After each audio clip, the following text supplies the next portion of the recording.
25 নম্বর পারা। 24 নম্বর পারার শেষের সূরা ছিল সূরাতু সাজদা।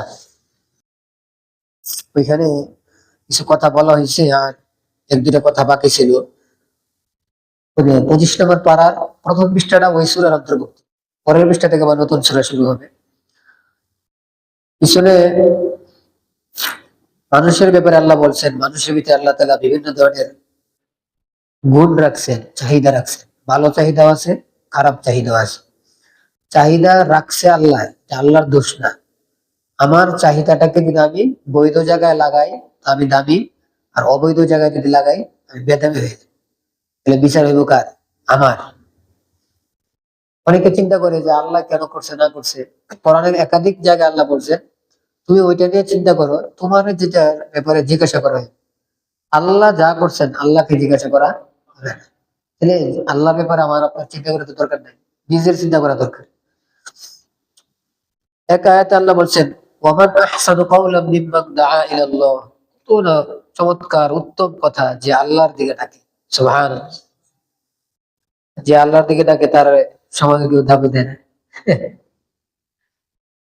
এই আয়াতটা অনেক গুরুত্বপূর্ণ। এখানে দাওয়াত কি বোঝানো হয়েছে? কারে বোঝানো হয়েছে?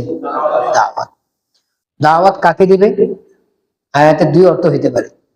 নাম্বার 1, অমুসলিমকে দাওয়াত দেওয়া ইসলামের। নাম্বার 2, মুসলমান আমল করে না ঠিক মতো। কি করে না? কোন আমলটা করে না? আমাদের মাথায় তো ঢুকছে যে নামাজি। এই যে নামাজি ওয়াদা ঠিক রাখে না, নামাজি মিথ্যা কথা বলে, এখানে কি চলবো? দাওয়াত চলবে। কেন দাওয়াত চলবে? রাগ উঠলে রাগ থামাইতে পারে না। নরম, এমন নরম যে জায়গায় একটু গরম হওয়া দরকার সেখানে কি হয় না। এটাও কমতি, এটা একটা দোষ। আমরা ভাবছি যে রাগ হয়ে গেছে আর কি দোষ না, যে এমন নরম হয়েছে যে জায়গায় কথা বলা দরকার সেখানে কথা, এটাও একটা কমতি। আল্লাহ আমাদেরকে বুঝার তো বিজ্ঞান করে। তাহলে দাওয়াত কয়রকম হইতে পারে? এই আয়াতে দুটোটা হইতে পারে। কেন? আমার ওস্তাদ মুফতি সাঈদ আহমদ পালনপুরি সাহেব রাহমাতুল্লাহ বলেন আয়াতটা মানে ব্যাপক, উভয়টা এখানে শামিল আছে। যদি কোথাও সাবিল শব্দ থাকে সেখানে অর্থ হবে অমুসলিমকে দাওয়াত দেওয়া। এখানে সাবিল শব্দ নাই। ওমান আহসানু কাওলাম মিম্মান দাআ ইলাল্লাহ, ডাইরেক্ট আল্লাহ, আল্লাহ শব্দের আগে সাবিল নাই। সুতরাং আয়াতটা ব্যাপক। এলহাদের কথা বলতেছেন আল্লাহ তাআলা। এলহাদের কি অর্থ একটু খেয়াল করে। এই জমানার অনেক বড় একটা রোগ এলহাদ। মুলহিদিনদের সংখ্যা বাড়তেছে দিন দিন। এলহাদ মানে অনেক অর্থ, আমি ওইটা বলতেছি যে আপনাদের বুঝতে সুবিধা হবে। হক থেকে সরে যাওয়া, এটা এলহাদ। হক থেকে, আগে কোরআন মানতো এখন কোরআন মানে না, এলহাদ। আগে হাদিস মানতো এখন হাদিস মানে না, এলহাদ। আগে আলেমদেরকে মানতো এখন আলেমদেরকে সব এলহাদ। কি কর দিন দিন বাড়তেছে না, এগুলো বাড়তেছে। এলাহাতের কয়েকটা স্রোত হইতে পারে। নাম্বার 1, এলাহাত ফি জাত, আল্লাহর না মানা। তো আল্লাহকে না মানার সংখ্যা খুব কম। আমরা যে দেখতেছি অনেক বেঈমান, লাখ লাখ। তো বেঈমানরাও বলে যে বানানেওয়ালা আছে। আপনারা শুনছেন কি? আমি নিজেও কথা বলছি কয়েকজন, তারা বলে সৃষ্টিকর্তা আছে। তো আল্লাহর ব্যাপারে এলাহাতটা কি? মানে আল্লাহ নাই এটা বললাম, এরকম বলনেওয়ালা আছে, তিনি সংখ্যা কম। আরেকটা স্রোত আছে এলহাদ, এলহাদ ফি সিফাত, আল্লাহর সত্তার বিষয়ে তো গেছে প্রথমটা। দ্বিতীয়টা হলো আল্লাহর সিফাত নিয়ে। সিফাতের বেলা একটা হইলো আল্লাহর জন্য এমন গুণ সাব্যস্ত করা যে গুণ আল্লাহর শানের খেলাফ, আল্লাহর সম্মানের বিপরীত। অনেক মানুষ এমন করে। 2 নম্বর, আল্লাহর গুণকে দিয়ে নিজের মন মতো ব্যাখ্যা করা। এই দুটোটাই আল্লাহর সিফাতের ব্যাপারে যারা এই কাজ করবে তারা মুলহিদ, কাজটা হবে এলহাদ। বুঝাইতে পারতেছি? আরেকটা হলো এলহাদ ফিল আয়াত, কোরআনের ব্যাপারে এলহাদ। কোরআনের ব্যাপারে এলহাদ কি? নাম্বার 1, সন্দেহের মাধ্যমে আয়াতের অর্থ ঘুরাই দেওয়া। মানুষই বিশ্বাস করতেছে, হ্যাঁ আরে এটা কি বিশ্বাস করো, এর ভিতরে সমস্যা আছে, সন্দেহ আছে, এই সন্দেহ ঢুকায় যারা মানুষের জেহানটা ঘুরাই দেয়, এলহাদ। আয়াতের অর্থটা ঘুরে ঘুরে এমন ভাবে ঘুরায়, ভুল উদ্দেশ্য পর্যন্ত আর মানুষের বুঝতে পারে না, এটাও এলহাদ। 3 নম্বর, কোনো না কোনো একটা শ্রোতা দইরা বাহানা দইরা আয়াতের উপর আমল না করা, আয়াতকে বিশ্বাস না করা, এটাও কি এলহাদ। আর এটা হলো এলহাদ ফিদ্দিন, শরীয়তের বেলায়, ইসলামের বেলায় এলহাদ। এটার কি অর্থ? এটা অর্থ হলো জরুরিয়াতের দিনকে অস্বীকার করা, জরুরিয়াতের দিনকে ব্যাখ্যা করা। জরুরিয়াতের দিন মানে সহজ বাংলায় বলতেছি, এমন বিশ্বাস যেটা সবাই জানে, আলেমরাও জানে, যারা আলেম না তারাও জানে, ওইটারে ঘুরাই নিতেছে, এটা এলহাদ। যেরকম হুজুর এমন জিনিস আছে নাকি যে সবাই জানে এটা ঘুরে এলায়? বলেন, আমার আপনার নবী, নবীও আবার শেষ নবী, এটা কে জানে? সবাই। আলেমও জানে, আরেক আলেমও জানে, মানে যারা আলেম না এরাও জানে, সবাই জানে। কিন্তু কাদিয়ানি একটা দল, এরা এই অর্থটা কি করে ফেলেছে, ঘুরে ফেলেছে। এই মুলহিদ। আর একটা কথা মাঝখানে বলে ফেলেছে, সময় জেহেদা আসে না। বেঈমান কারা হয়? 2 পথ মানুষ বেঈমান হয়। নাম্বার 1, মূর্খ, কিচ্ছু জানে না, অথবা অসহায়, টাকা পয়সা নেই, আকল একটু কম, এটা এক গ্রুপ। আরেক গ্রুপ খুব চালাক, শিক্ষিত, ধরনের মানুষ কি হইতেছে, বেঈমান হইতেছে। কিন্তু এখন বড় সমস্যা হয়েছে, দুর্বল, বেকুফ, গরিব, এদের বেঈমান হওয়ার সংখ্যা কম, আর বেশি শিক্ষিত, বেশি চালাক, এরা বেঈমান হওয়ার সংখ্যা বেশি। আপনারা আমার কথা বিশ্বাস না হয় চেক করতে পারেন। কেমনে বুঝলাম? কাদিয়ানি যারা হয়েছে গিয়া দেখছেন, ব্যাট কল কাদিয়ানি হয়েছে খুব কম পাইবে, শিক্ষিত মানুষগুলি সব কি হইব, কাদিয়ানি হইব। এখন আমার ভিডিও হইতেছে, রেকর্ড হইতেছে, আমি নাম করলে অনেক মানুষ শিখতে হইব, রাগ হয়ে যাবে। বুঝে নেন, কিছু দল আপনারা বুঝেন, জানেন না যে এমন না, এগুলো সাহিত্যের না যে বুঝি না। যত দল বাড়িতেছে এখন গরম গরম, মানে মনে হয় কথা শুনলে মনে হয় আগের ওলাদের ইমান ছিল না, হ্যাঁ ওইখানে কি আছে, ইমান আছে, এমন মনে হয়। এদের দলের সংখ্যাগুলো যারা আছে, লোকগুলো দেখবেন, মানে বেকুফ লোকের সংখ্যা কম, পড়ালেখা করছে, শিক্ষিত ব্যক্তিদের সংখ্যা বেশি। এই জন্য ভাই খুব সাবধান, নিজের আকলের উপর বড়াই করা, নিজের ডিগ্রি উপরে কি করা, বড়াই করা, এটা সুন্দর না। আল্লাহ যদি না বাঁচায়, দয়া না করে, আমার এই বেড়াদেরকে কি করে কাজে করে, আল্লাহ আমাদেরকে হেফাজত করুন। কারণ কি ব্যাক করছিল? কারণ তো চালাচ্ছিল, আইসিলি ধরা, আমার ব্যাক করছিল না, চালাচ্ছিল, সরকার রে চালাইছে বেড়া, বুঝেন না কেমন মাথা ওলা, আল্লাহ আমাদের সবাইকে হেফাজত করুন। ইলাইহি রাদ্দু ইলমুস সাআহ, থেকে কিয়ামতের কথা বলতেছে। এরপরের পৃষ্ঠায় শুরু, সূরাতুশ শূরা, 42 নম্বর সূরা, সিরিয়াল অনুযায়ী আল্লাহ নাযিল করছে 62 নম্বরে। 38 নম্বর আয়াতে পরামর্শের ব্যাপারে আয়াত আছে। আমরা একে অপরের কি করি, পরামর্শ করি না? আপনারা কি করেন? সমাজে আপনারা কি করেন? আল্লাহর ওলিরা কইতে রাজি না, মিটিং করে, সবাই ধর্ম সবার সাথে ব্যবহার করে না। মানে ওই যে একে অপরের বিবাহ হইব পারে, মুরব্বীদেরকে দিয়ে বসে, পারিবারিক ঝগড়া হয়ে গেছে, সবাই বসতেছে, কি কয়, বিচার হইবে। এখন যে যে দিয়ে নাম দেন, মানে পরস্পর বসে আলোচনা করা একটা বিষয়কে সমাধানের জন্য, এটাকে মশওয়ারা বলে কোরআনের ভাষায়। এটা 38 নম্বর আয়াতে আসছে। এটার জন্য এই সূরার নাম হয়ে গেছে কি, সূরাতুশ শূরা, মশওয়ারা সূরা। তাহলে মশওয়ারার গুরুত্ব আছে না নাই? অনেক গুরুত্ব। এই সূরা আওয়ামীর যে 7টা সূরা, খেলা আছে কিনা আপনাদের? কয় সূরা? 7 সূরা, বিষয়বস্তু একই। সুতরাং এটা আলাদা ভাবে আমার বলার দরকার নেই। তাওহীদ, শিরকের বিরুদ্ধে, রিসালাত, রিসালাতের দলিল, আখিরাত এবং পরকালে মানুষকে প্রতিদান দিবেন, শাস্তি দিবেন, এগুলো নিয়ে আলোচনা। ওহীর যে আল্লাহ তাআলা ধারাবাহিকতা চালু করছেন, এটা নতুন না, দুনিয়ার শুরু থেকেই কি শুরু হয়েছে, ওহীর ধারাবাহিকতা শুরু হয়েছে। সর্বপ্রথম ব্যক্তি নবী, সুবহানাল্লাহ। যে মনে করলো কিন্তু আমাদের মনটা ভালো লাগবে, বুঝা গেছে বদমাইশ দিয়া দুনিয়া উদ্বোধন করা হয়নি, নবীকে দিয়া দুনিয়াকে কি করা হয়েছে, উদ্বোধন করা হয়েছে। আলহামদুলিল্লাহ। বলে দেব, আমাদেরকে অনেকে বলতেছে কি, যে এই দুনিয়া মুসলমানদের না, তাদের অমুক অমুক দল কয় কয় আমাদের। আমি বলি না ভাই, যুক্তি এমন বেশি না বলে আমি একটা বললাম। অনেকে যুক্তি দেয় যে পুরানো কে? এলাকার যে পুরানো, এদের একটা পাওয়ার থাকে না, আমার এদের বলেও আমাদের অধিকার। যদি পুরানো হওয়া এটা একটা একটা অধিকার থাকে, হক বলে কেউ নিজের পক্ষে, মানুষের যদি বলে, তাহলে আমরা বলতে পারি কি, পৃথিবীর ইতিহাসে সর্বপ্রথম যিনি দুনিয়াতে আল্লাহ পাঠাইছে উনি একজন মুসলিম ছিলেন, আলহামদুলিল্লাহ। সুতরাং মুসলমানদেরকে যদি কেউ বলে যে নতুন ধর্ম, মুসলমানদেরকে যদি কেউ বলে যে তোমরা নিজেদের ধর্ম নিজেরা পাল্টাইছিলে, আগে কি ছিল, আরেক ধর্মে ছিল, এই শব্দগুলো বলা মানুষকে বোঝানো ঠিক না, সুন্দর না। আল্লাহ আমাদেরকে বোঝার তৌফিক দান। আল্লাহ তাআলার ইবাদত আমরা যদি করি নিজেদের ফায়দা, কি বলেন ভাই? কিন্তু যদি আমরা ভাবি যে আমরা ইবাদত করলে আল্লাহর দলে কিছু লোক থাকবো, আর আমরা যদি জায়গা আল্লাহ কারে খাইবো, নাউজুবিল্লাহ, অনেকের ভাব কিন্তু এমন থাকবে মনে হয়। তা আমরা যদি নামাজ পড়ি, আমরা যদি একটু আল্লাহ বিল্লাহ করি, তাহলে ঠিক আছে, আল্লাহ বিল্লাহ ঠিক থাকবো। আর যদি আমরা সইরা যাই, আল্লাহর নাম নিবো কেন? নাউজুবিল্লাহ। না ভাই, আল্লাহ বলতেছে আমার ইবাদত জন্য আমি যে ফেরেশতা বানাইছি এত পরিমাণে, তোমরা যদি দেখো তো তোমাদের বড় হয়ে বুঝে আকাশ ফাইটে যাবে। তার কারণে, ফেরেশতার কারণে। তারপরে একজন দুজন, এক বিষয় যদি চিন্তা করেন, আকাশে তোর বাইতুল্লাহ আছে জমিনে, আবার আসমানও একটা কি আছে, বাইতুল্লাহ আছে, মানে বাইতুল মামুর বলে।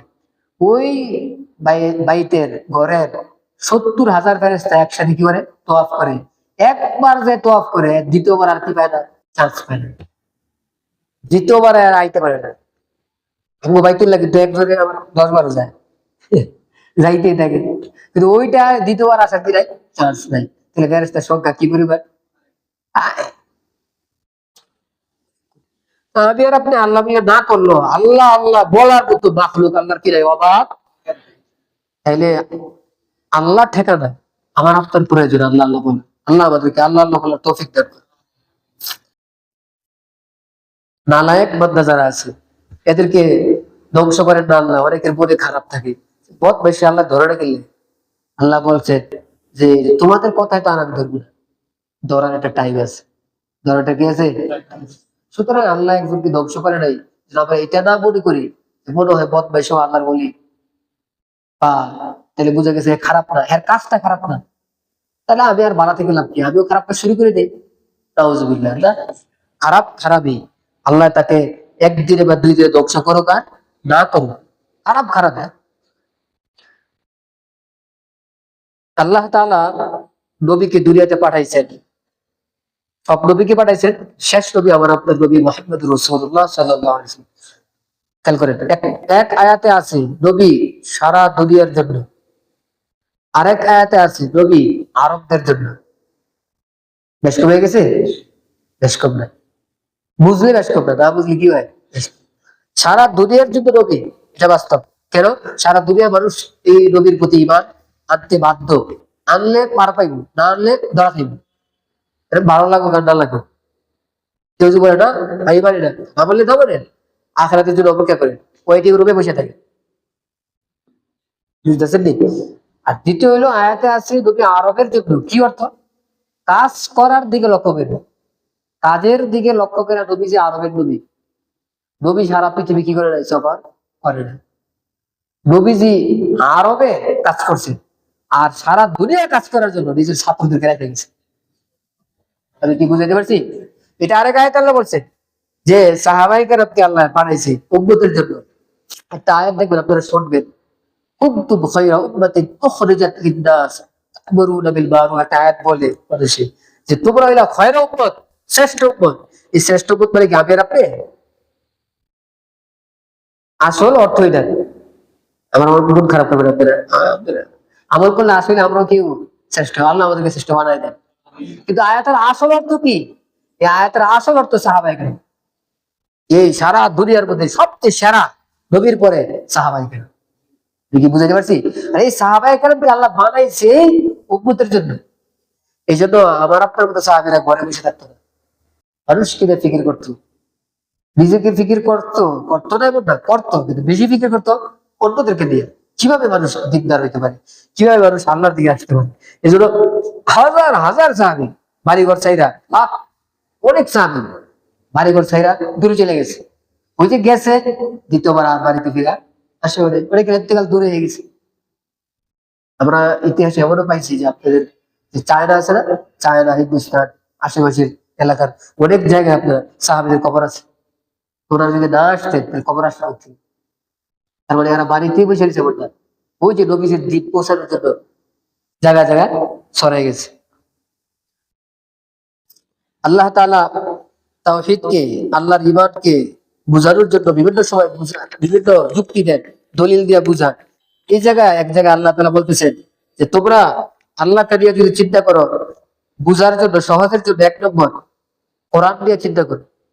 2 নম্বর, নিজেকে যদি আকল, আল্লাহ তো আকল দিছে, ওকে সব আকল এক না, একটা সুস্থ আকল, একটা হচ্ছে অসুস্থ আকল, যে সারাক্ষণ গোড়ায় লিপ্ত থাকে, সারাক্ষণ মানুষের ক্ষতি করার জন্য চিন্তা করে, তার আকল সুস্থ আকল না, অসুস্থ আকল। অসুস্থ আকল গ্রহণযোগ্য না, সুস্থ আকলকে গ্রহণযোগ্য হইতে পারে। সুস্থ আকল দিয়ে চিন্তা করতে বলছে। আর 3 নম্বর, আল্লাহকে মানার জন্য জরুরি হইলো আখিরাতকে মানা। যে আখিরাতকে মানে সে আল্লাহকে মানলে ফায়দা হইবে, যে আখিরাতকে মানে না সে আল্লাহকে মানলেও কি মানে ফায়দা হইবে। আল্লাহ কি সিস্টেমে শর্ত দিয়ে দিছে কেন বুঝতে নেই। একজন বলে আমি আল্লাহর মানি, কিন্তু এই টেনশন নাই যে আখিরাতে আল্লাহর সামনে দাঁড়াইব, মনের ভিতরে নাই। তাহলে দেখবেন যত উল্লাহ উল্লাহ কাজ আছে করবো আরামসে, টেনশন নাই। টেনশন তো হবে তখন যখন আল্লাহর সামনে আবার দাঁড়াইতে হবে। জান্নাতি যারা হবে, জান্নাতি ব্যক্তিরা খুব আরামে থাকবে, জান্নাত আল্লাহ নেয়ামত। কিন্তু কাদের জন্য জান্নাত? আল্লাহ বলছে যার ভিতরে 8টা গুণ থাকবে। কয় গুণ? 8 গুণ থাকলে সে জান্নাত জান্নাত পাবে। 1 নম্বর, সংক্ষেপে বলতেছি, যে আল্লাহর উপর ভরসা করে, মানুষের উপর ভরসা করে না, আল্লাহর উপর। বুঝতেছেন নি? 2 নম্বর, যে ব্যক্তি বড় বড় গোনা থেকে বেঁচে থাকে, তার জন্য জান্নাত। বড় গোনা সব করে, এবার আশা আছে কি পাইব? জান্নাত পাইব। কোরআনে বলতেছে যে বড় গোনা ছাইড়া দেয়, করে না। বড় গোনা কি বললে অনেক লক্ষ্য হইব, এগুলোর উপরে কিতাব আছে বড় বড়। একটা শোনাই দিতেছে, এক হাদিসে পাকে আসছে 7টা গুণ আছে এমন যে গুণাগুলো মানুষকে ধ্বংস করে দেয়। এক এক আল্লাহর সাথে কাউকে শরীক করা। 2 নম্বর, জাদু করা, যারা জাদু করে। 3 নম্বর, অন্যভাবে কাউকে হত্যা করা। 4 নম্বর, সুদ খাওয়া, সুদ দেওয়া, এগুলো হইতেছে না এখন? 5 নম্বর, এতিমের মাল খাইয়া ফেলানো, নাউজুবিল্লাহ, অন্যায় ভাবে। 6 নম্বর, জিহাদ করতে গেছে, দৌড়ে ভাগিয়ে এসে বলছে ভাগতে পারবো না। 6। 7 নম্বর, যার চরিত্র ভালো এমন মুসলমান, যার চরিত্র ভালো এমন মহিলা, এদের বিরুদ্ধে জিনার তহমত দেওয়া। এই যে এই 7টা গুণা এমন গুণা, এই গুণার দ্বারা মানুষ কি হয়ে যায়? ধ্বংস হয়ে যায়। বুঝাইতে পারছি ভাই? আমরা অনেক বাইরে কিন্তু ধ্বংসকারী এটা বুঝেন। আমরা ভাবছি ধ্বংস মানে নিজের ঘরের চালটা ট্যাপ খেয়ে দেওয়া, ধ্বংস মানে ছাদ ফাইটা দেওয়া, এটারই ধ্বংস করে। ধ্বংস হইলো তার ইমান নষ্ট হয়ে যাবে, ধ্বংস হইলো ভালো হওয়ার রাস্তা নাই, ধ্বংস হইলো তওবা করার কি পেতেছে না, সুযোগ পেতেছে। এইগুলো ধ্বংস। কেন? পরে আর কেউ বাঁচাইতে হবে না। খুব বুঝেন কিন্তু আমরা তো ওই যে আকল খুব ছোট, তো এই জন্য ধ্বংস করে করছি ওই যে ফুটতে দেওয়া, রাস্তায় যদি 20 লাখ করে দেবে দিছে আল্লাহ। এগুলো এগুলো আল্লাহ, আমার আপনার শরীরের কি দাম? আল্লাহ ইমানের দাম আছে। এই জন্য আল্লাহর সাথে যদি কেউ টক্কর দেয়, তা আল্লাহ তার বাড়ি ভাঙবে না। খেয়াল করেন, আল্লাহ তার দেহ নষ্ট করে দেয় এমন না, আল্লাহ তার অন্য কিছু নষ্ট করে এমন না।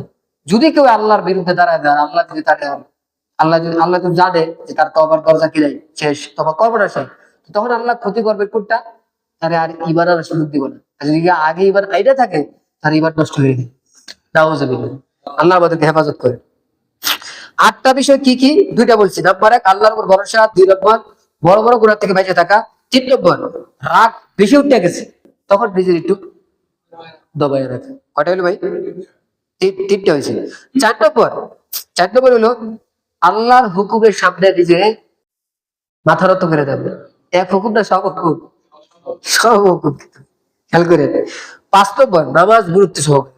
দেখছেন আল্লাহ এই জায়গায় নামাজ একটু করে কয় নাই। নামাজ কয় নম্বরে নিয়ে গেছে? 5 নম্বরে নিয়ে গেছে। 5। 6 নম্বর, পরস্পর কাজ করবে পরামর্শ করে। পরামর্শটা আমরা অনেক সময় অনেক ভাইয়েরা বুঝি না। কেউ আছে পরামর্শটাকে গুরুত্ব দিয়ে, এমন গুরুত্ব দেয় দুনিয়ার সব কাজে কি পরামর্শ, পরে পরামর্শটাই অনেক মানুষের কি হয়ে যায়, মাথা ব্যথা হয়ে যায়। সব কাজে পরামর্শ এটা না।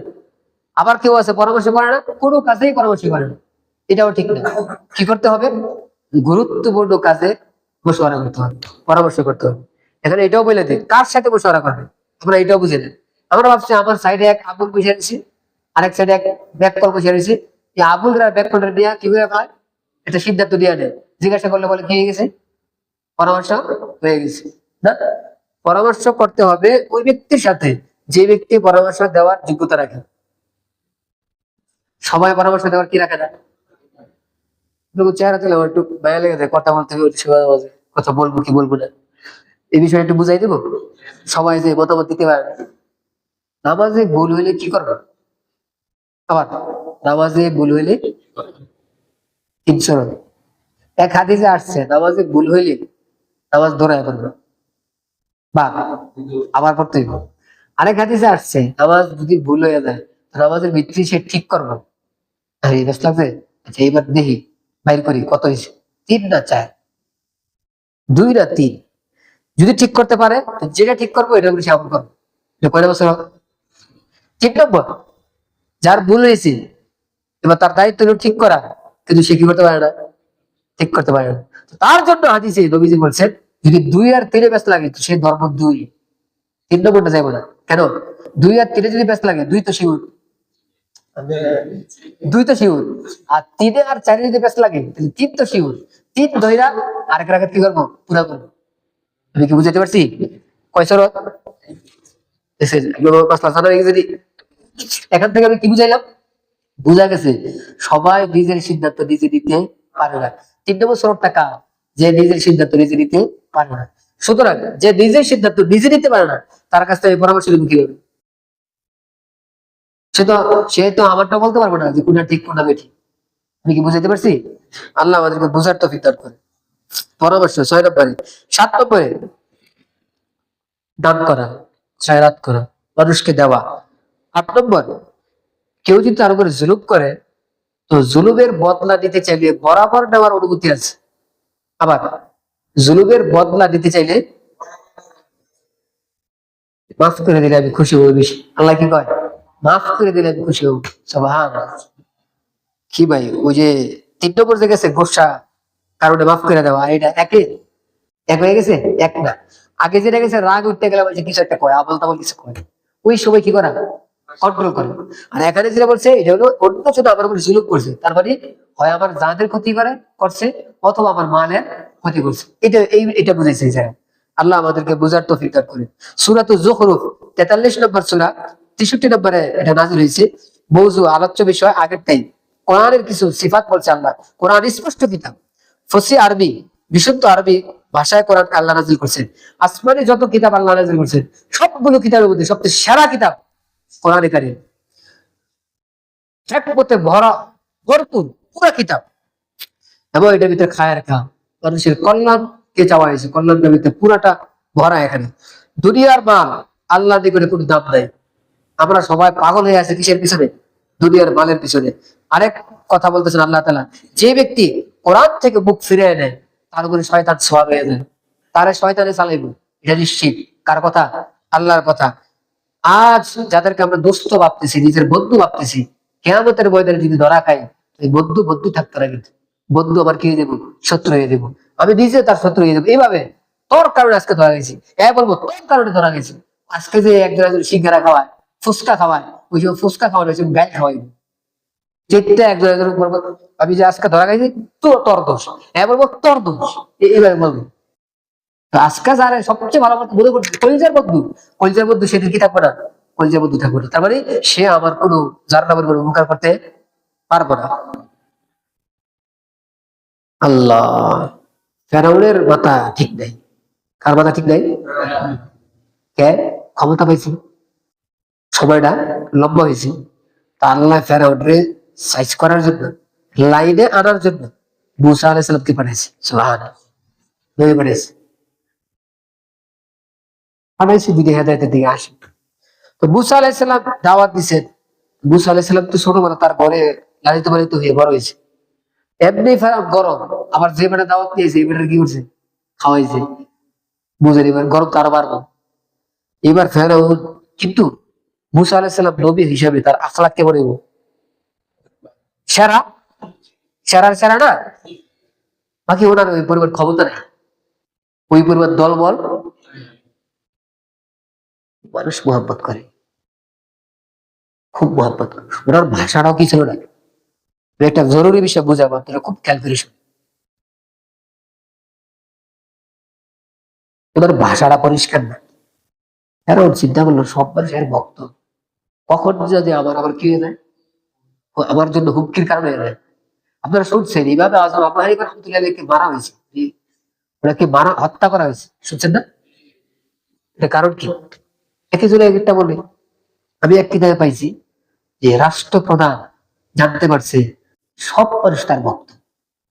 রাষ্ট্রপ্রধানরা কিন্তু ওই ব্যক্তিকে ভয় পায় যে ব্যক্তির প্রতি মানুষ কি দুর্বল।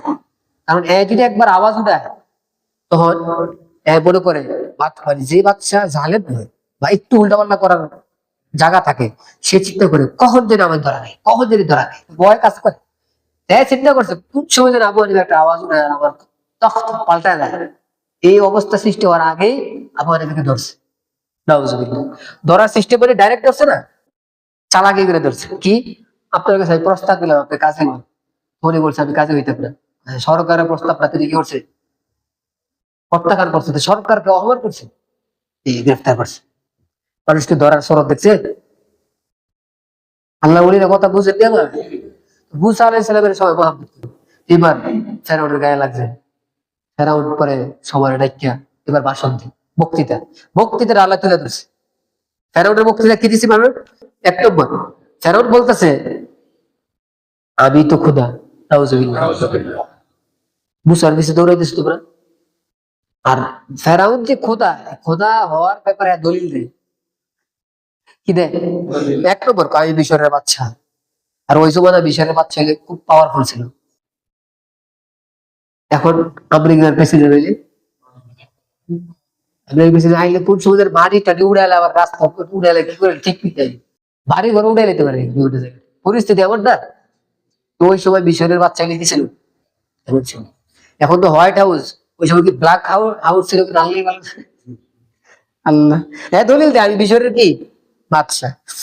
দুই নম্বর আবার দলিল দেন, আমি বিভিন্ন নহর জারি করছি, ওই মিশরের এলাকায় একটা বৃষ্টি কম হইতো, মানুষের পানি লাগবে না, পানির ব্যবস্থা করছি, সাগর থেকে লাইন ব্যবস্থা করছি।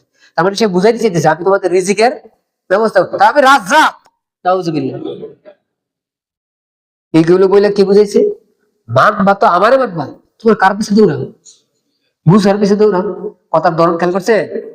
এটা আগের দিনের কাহিনী না, আজও কিন্তু এই কাহিনী ঘটতেছে। খেয়াল করে, এই জন্য বলছি একটু খেয়াল করেন। দুই নম্বর, তার কথা, দুই নম্বর কথা শুনেছি, সবাই তার দিকে আসক্ত হয়ে যায়। এক কাজ করি, সকলের দৃষ্টিটা ঘুরাই দিই। ঘুরানোর সিস্টেম কি করছে? এক নম্বর কয়, দেখছো আমার দিক তাকাও তোমরা, আমার কি দাম, আমার কি শান, আমার কি শৌকত, শক্তি, সম্মান, আজমত। মুসার কাছে সম্মান আছে, যেহেতু মুসার কাছে সম্মান নাই, তার তুলনায় যে আমি সেরা, তো তোমরা যেহেতু দৌড়াইবে, সেরার পিছনে দৌড়াও, মুসার পিছনে যাওয়ার কি দরকার? বুঝে গেছে ফেরাউনে মুক্তি যন্ত্র কি সুন্দর করে সাজাইছে মুক্তি না। আরেকটা খেয়াল করে, আরেকটা আরেকটা বলতেছে, আমি যেভাবে বক্তৃতা বলি, মানে কথাটা বলি, সাজাই বলি, মুসা তো এইভাবে সাজাই বলতে পারে না, সুন্দর করে বলতে পারে না, কথা আটকায়। তোমরা আমার আমার কাছে না আসবো, মুসার কাছে যাও কেন? খেয়াল করছেন কিনা আপনারা?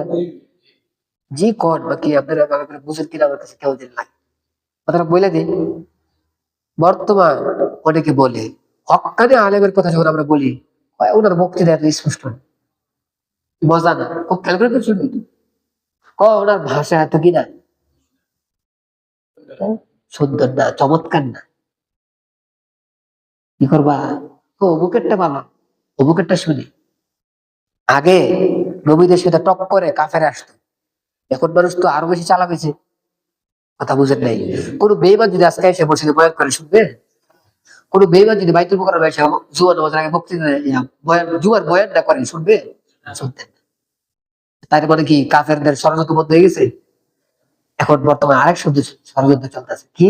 মুসলমানদের মধ্যে দিবা, একটা হলো হক, একটা হলো কি না হক। দেখবেন না হক দলের যারা আছে, এদের চাপার জোর বেশি, এদের বক্তৃতা সুন্দর হয়, এদের বয়ান সুন্দর হয়, খুব খেয়াল করেন। হ্যাঁ, বুঝলেন? আমার কথা কি বুঝাইতে পারছি? আমি পরিষ্কার বলে যাতে বুঝে নেওয়ার বুঝে দিবেন। অনেক সময় বলে যে এত ভালো ভালো হুজুর থাকতে কোন হুজুরের বাড়িতে ক্ষতি বানাইলো? আপনারা শুনছেন কিনা আমি জানি না। কথাগুলো ফেরাউনের কথার সাথে মিলল না, সাপ সাপ বলে দেন।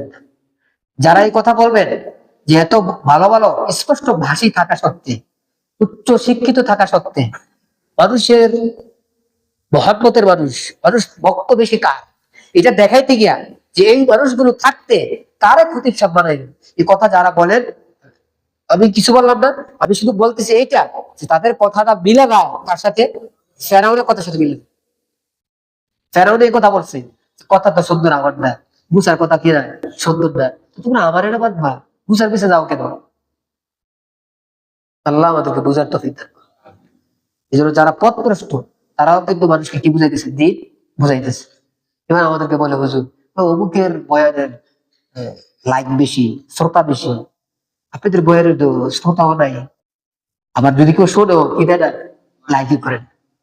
আচ্ছা, একজন দাঁড়ায় গেলে আর মানুষ যদি জমে যায় বেশি, যার পিছনে মানুষ বেশি জমে যায়, এই হক। ফেরাউনের পিছনে লোকের সংখ্যা বেশি ছিল, মুসা আলাইহিস সালামের পিছনে লোকের সংখ্যা কি কম ছিল, তাই বলে কি ফেরাউন হক হয়ে গেছে? আল্লাহ আমাদেরকে বুঝা, এগুলো কিন্তু আমাদের আমরা অনেক সময় ভালো মানুষরাও ধরা খায় নাই। আল্লাহ আমাদেরকে বুঝার তৌফিক দান করুন। এবং যারা আমরা পরামর্শ নিতে চাই, যে আলেমদের কাছ থেকে পরামর্শ নিতে চাই, যদি আলেমদের কাছ থেকে পরামর্শ নিতে চাই, তো এটা দেখি যে কোন আলেমের কাছে এলেম আছে, কোন আলেমের কাছে, এটা না দেখি কার ভাষা সুন্দর, এটা না দেখি কার পরিচিতি বেশি। ওর কথা বুঝতেছেন কিনা আপনারা? আল্লাহ আমাদেরকে বুঝার তৌফিক দান করুন। আল্লাহ, ফেরাউনের বক্তৃতা কি চলতেছে, ফেরাউনের বক্তৃতা চলতেছে। ফেরাউন বক্তৃতা দিতে দিকে শেষে আবার বলতেছে, আরো কিছু কথা বলতেছে। ওই চালাক তো, কথা কিভাবে সাজাইতে হয় জানে, যে কিভাবে সাজাইছে। প্রথমে বলছে নিজের খোদাইত্বের দাবি, পরে বলছে মুসা আর তার মধ্যে কি কি বিষয় কমতি আছে, তার ভিতরে বড় গুণ, মুসা আলাইহিস সালামের ভিতরে গুণ কম। এখন আরেক ধরনের কথা বলতেছে, তো মুসা কি আল্লাহ পাঠাইছে মুসারে? পাঠাইলে এর সাথে ইয়া কই স্বর্ণের, হ্যাঁ, এটা কি জানি কয় মালা, হ্যাঁ, ব্রেসলেট বলে, এইটা কই? তার মানে হ্যাঁ হাতে গেছিল, ফেরাউনের হাতে ছিল। ফেরাউন যদি কেউ কোথাও পাঠাইতো, তার হাতে কি দিয়ে দিত? স্বর্ণের অলংকার দিয়ে দিত। আমি একজনে পাঠাইলে হ্যাঁ হাতে আমি স্বর্ণের দিয়ে দিই, হ্যাঁ যদি আল্লাহ খোদায় পাঠায় থাকে তো খোদায় দিয়ে স্বর্ণের কিছু দিল না। কথার ধরন কেন মিলিয়ে দেখছেন? আরেকটা কয় হ্যার সাথে ফেরেশতা কই, আমি যদি সাধারণ একটা নেতারে এক জায়গাতে আমি এক জায়গা পাঠাইলে এর সাথে কি পাঠাই? সৈনিক পাঠাই, গার্ড পাঠাই। মুসার সাথে গার্ড কোথায়? আহ বুঝছে, মুসা আলাইহিস সালাম আল্লাহ তাআলা আলাদা কি দেয় নাই, বড় গার্ড দেয় নাই। বর্তমান হক্কারি যারা আলেম হয় তাদের পিছনে অনেক সময় কি দেখবেন না, গার্ড দেখবেন। হ্যাঁ? আল্লাহ আমাদেরকে বোঝার তৌফিক দান করুন। ফেরাউনের কথা কি ঠিক না গলত? বলেন বলেন বলেন বলেন। সব হকি যদিও চমকায় না, সব হকি যদিও চাকচিক্য নেয়, মনে রেখে। হক হকি যদিও বিটা লাগে না, হক হকি যদিও আমার কাছে সুন্দর লাগে না, হক হকি। আল্লাহ আমাদেরকে হককে চিনার এবং মানার তৌফিক দান করুন। সূরাতুদ দুখান, ধোঁয়া, শুরুতেই বলতেছে বরকতময় রাত। বরকতময় রাত কি? বেশিরভাগ ওলামা একরাম বলছে কদরের রাত্রি। এই সূরার মধ্যে কদরের, ওই যে কদরের সূরা আছে ওইটা ছাড়াই এই সূরার ভিতরে আল্লাহ কি বলছেন? কদরের রাত্রির কথা বলছেন। আর কোন কোন আলেম বলছেন শবে বরাত, তবে বেশিরভাগ আলেম বলছে যে এই ব্যাখ্যাটা ঠিক না। তাওহীদ, রিসালাত, আখিরাত নিয়ে আলোচনা করছেন আল্লাহ তাআলা। আর এই সূরার নাম সূরাতুদ দুখান। দুখানের ভিতরে 10 নম্বর আয়াতে দোকান শব্দ আসছে, তো ওইখানে ওইটার দিকে তাকায় সূরা দুখান হয়ে গেছে। এখানেও আল্লাহ তাআলা বিভিন্ন কিয়ামতের আলোচনা, ঈমানের আলোচনা করছেন, যারা আল্লাহকে মানে না তাদেরকে নিয়ে আলোচনা করছেন। এরপরে সূরাতুল জাসিয়া, এটাই শেষ। জাসিয়া 45 নম্বর সূরা, 65 নম্বর আয়াত নাযিল হয়েছে। এই সূরার শব্দটা হইলো জাসিয়া, নাম হইলো জাসিয়া। দেখেন জাসিয়ার অর্থ কি? জাসিয়ার অর্থ হইলো আপনার হাঁটুটা এখানে দিয়া বসা। ঠিক আছে, খেয়াল করছে? কি বুঝাইছে আল্লাহ? কিয়ামতের ময়দানে মানুষ সঙ্গে দাঁড়াইতে পারবে না, এই অবস্থা থাকে। কিসের কারণে? আল্লাহর ভয়ে। পরিস্থিতি কোন পর্যায়ে যাবে বুঝতে ভালো করে ধারণা কি পাইব না, সাহস পাইব না, এই অবস্থা থাকে। আল্লাহ আমাদেরকে দয়া করেন, আল্লাহ আমাদেরকে দয়া করেন। আল্লাহ দয়া না করলে কোনো উপায় নেই। আল্লাহর কুদরত অনেক অনেক বড় কুদরত। আল্লাহ বলেন জমিন নিয়ে চিন্তা করো, আসমান নিয়ে চিন্তা করো। জমিন আসমান কিভাবে বানাইছে এটা না, কি স্রোতে বানাইছে, কি দেখা যাইতেছে এটা নিয়ে চিন্তা করো। দুই, মানুষকে যে আল্লাহ সৃষ্টি করছে এটা নিয়ে চিন্তা করো। প্রাণী জগৎকে আল্লাহ সৃষ্টি করছে এটা নিয়ে চিন্তা করো। দিন রাত আল্লাহ বানাইছে এটা নিয়ে চিন্তা করো। আল্লাহ তাআলা মৃত জমিনকে আবার কি বানায়, জীবিত বানায় ফেলায়, এটা নিয়ে চিন্তা করো। হাওয়া একদিক থেকে আরেকদিকে আল্লাহ ঘুরাই দেয়, একদিকে আসতে যেতেছে আরেকদিকে জোরে যেতেছে। একদিকের হাওয়ায় মানুষের রোগ ভালো হয়ে যায়, আরেক দিকের হাওয়ায় মানুষের রোগ শুরু হয়ে যায়। হাওয়ারে কিভাবে ঘুরাইতেছে আল্লাহ, এটা দিয়ে কি করো, চিন্তা করো। সব কার কুদরত, আল্লাহ ছাড়া এই কাজগুলো অন্য কেউ করতে পারে না। এটা বলে আল্লাহ বুঝেছেন। নেয়ামতের কথা বইলা বইলা আল্লাহ আল্লাহ মানুষকে ইমানের দাওয়াত দিতেছেন।